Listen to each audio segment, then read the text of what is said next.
Graham, it's your turn to begin. Name dropping. That's a good subject. 60 seconds as usual, starting now. Name dropping is rather gauche and rude, I feel. As I was saying to Madonna only the other day while we were chatting at Rihanna's house, who does put on a nice spread. I was surprised. She doesn't look like she eats, but oh, piles of food. Now, the big thing about... Phil, new challenge. A bit of a hesitation. Oh, what hesitation? There's a lot of now, ooh, well, duh. Yeah. Ooh, Phil. All words. Phil, I'm going to give him the benefit of the doubt. If I can redress the balance later on, I will do so. But you have the benefit of the doubt. You have an incorrect challenge. You have name-dropping. 41 seconds, starting now. I do know someone who does a lot of name-dropping, and I've just realised I can't describe it without repetition. Sue, challenge. Predictive repetition. He's basically said he's going to repeat it. Psychic challenge? Yeah. No. Well, not that psychic. I said I was going to do it. So, an incorrect challenge. Graham, you've still got the subject. Name-dropping. 55 seconds, starting now. So, for instance, they would say, Sarah, Jessica Parker, went up to Carrie, Fisher.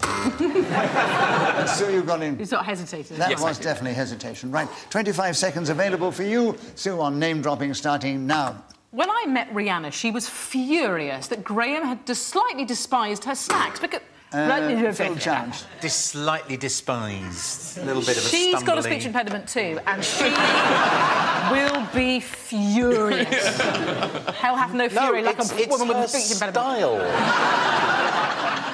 I tell you what I'm going to do. I said if I got a chance to redress the balance and give you the benefit of the doubt, I'm giving it to you now, Phil. Jupitus. You are nothing if not steeped in justice, Nicholas Parsons. No, just fair justice, not stinking justice. No, Steve. Steve. Steve. Steve Nicholas.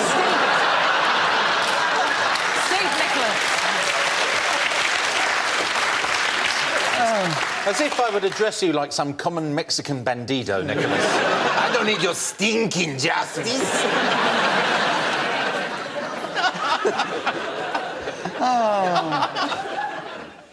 I'm not a bandido. You have the subject, Phil. Name-dropping, 20 seconds, starting now. Name-dropping is something which people do in order to make themselves look big to people they meet in the street. Sue, challenge. Repetition of people. Yes, people do. Yes. In order to make them feel they meet in the street. Sue, well listened. And you have 15 seconds still. Name-dropping, starting now. If you feel shy, awkward or insecure, it sometimes beholds you to mention the name of somebody socially more powerful or important. I've done this a few times, and yet, in truth, I don't really know anybody sufficiently grandiose to drop with any degree of certainty. Hello. I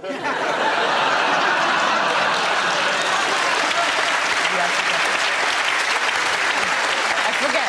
Forgive me. Forgive me.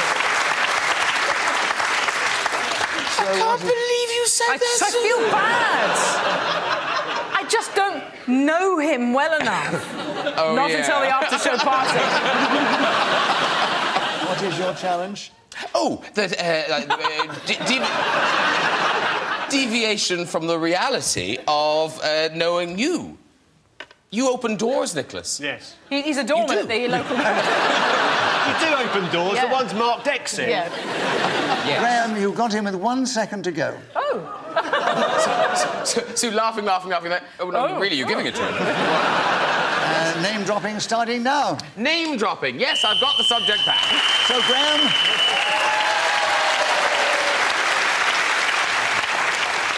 And Graham was speaking as a whistle went, so you gain the extra point, Graham.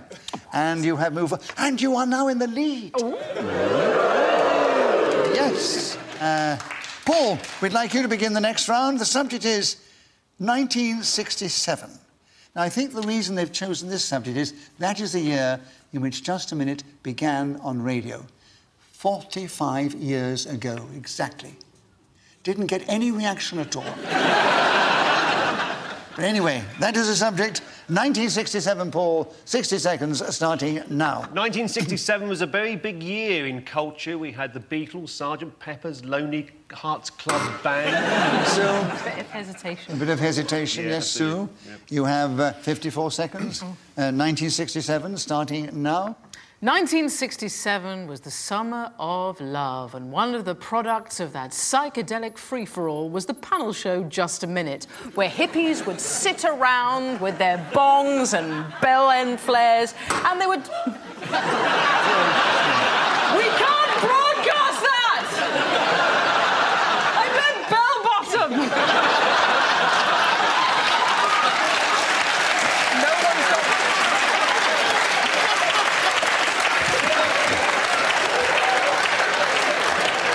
Phil, what was your challenge? I've had lots of pairs of trousers in my life, Nicholas. Some of them very comfortable.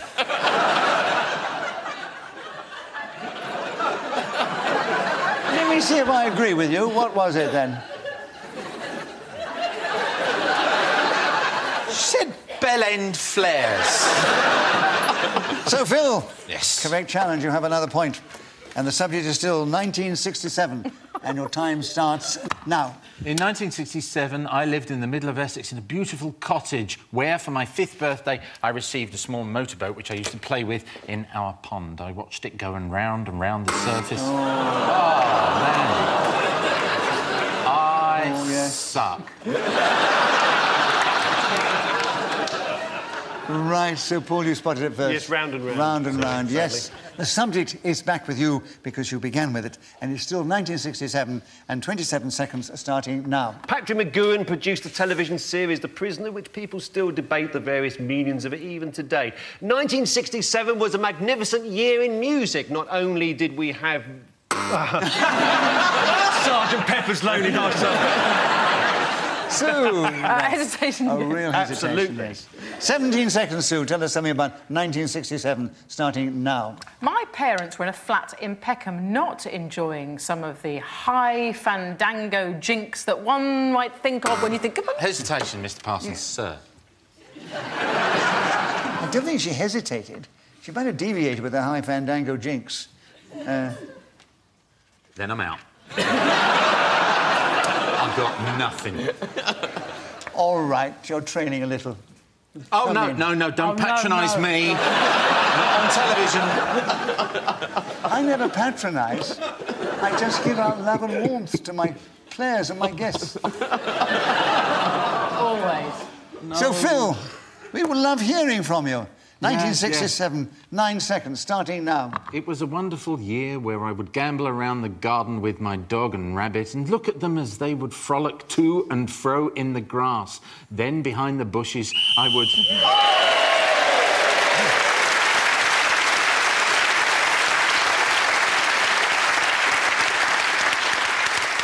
So, Phil Jupitus has went, speaking as the whistle went.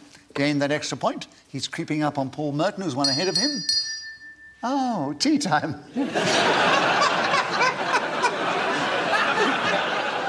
that mark the actual official beginning of the séance? Yeah.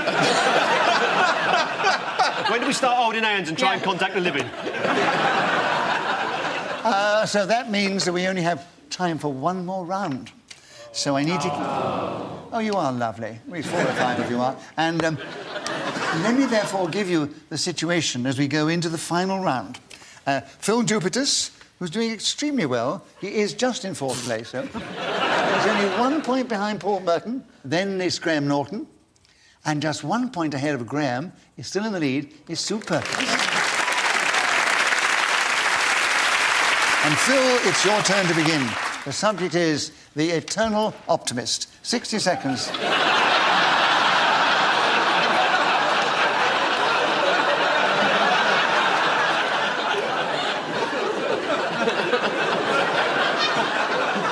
Shall we challenge now? Almost like giving you a bonus point for acting. So, 60 seconds starting now. The eternal optimist would think that in this point of the game, Just a Minute, he was going to surge suddenly and capture it from his other team players. But sadly, I know that this will not happen. The eternal optimist is someone who would say, when life gives you lemons, make lemonade. Or perhaps another beverage might be possible to make with that fruit. But no, there's just the one. In addition to the aforementioned fruit, you need water. Oh, yes, so you challenge. A repetition of fruit. You had more fruit than you should have had.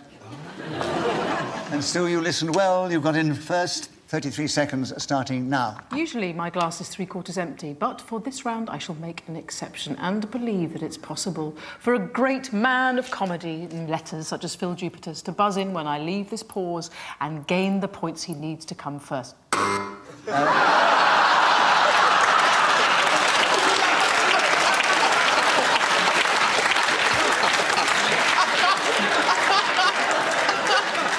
And Paul challenged. I thought Phil would be too slow. But I challenge on Phil's behalf. Hesitation. It was Is that hesitation, right, Phil? definitely, yes.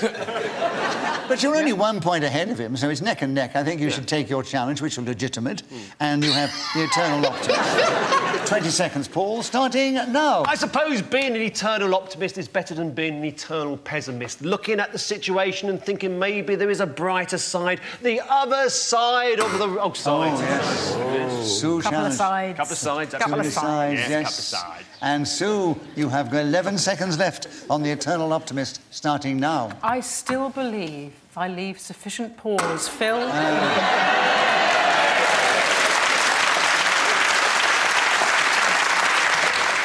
Phil, you were really quick there. You challenged first. Oh, What I is your challenged challenge? erroneously. I don't wish to take over hosting of the show, but she said believe and leave. 2 different leaves. And you had a correct challenge. Sue wanted you to come in. You did. You picked it up immediately. You've got the subject, the eternal optimist. 8 seconds, starting now. I feel that if I keep talking about this subject of the eternal optimist, the points will be mine. If only I can maintain this breakneck pace of talking, then surely it will be... Oh, I'm sorry, I withdraw my challenge.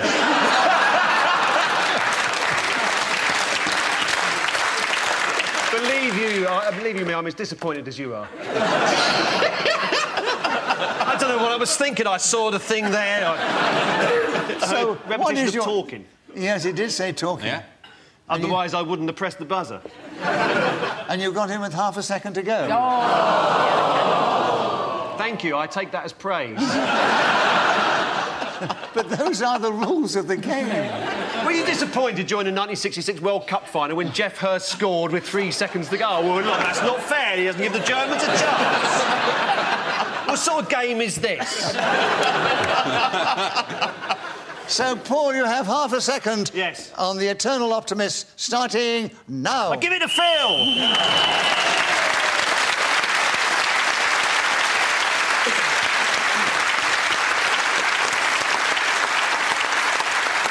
So Paul Merton, speaking as a whistle wind, gained that extra point, and therefore we have brought the show to a close. Let me give you the final score, because I did say this would be the last round. Phil Jupitus, who gave incredible value. We love having him on the show. He did finish in 4th place, but it was a very good 4th place. A very strong 4th place. And he was only 2 points behind Graham Norton, who was in a brilliant 3rd place. Yeah. And she... I could have been a contender. And he was only 1 point behind Paul Merton, who was in a magnificent 2nd place. And so the winner of today's show is Sue Perkins.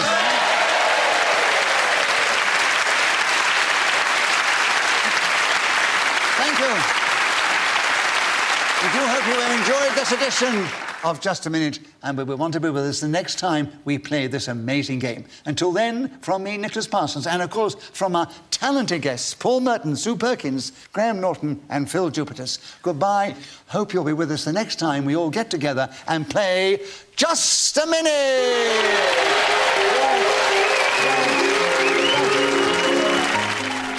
And that's tomorrow at 6 here on BBC Two.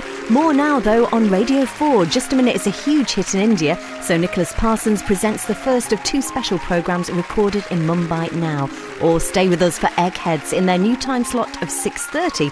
A team from Kent take a crack at them next.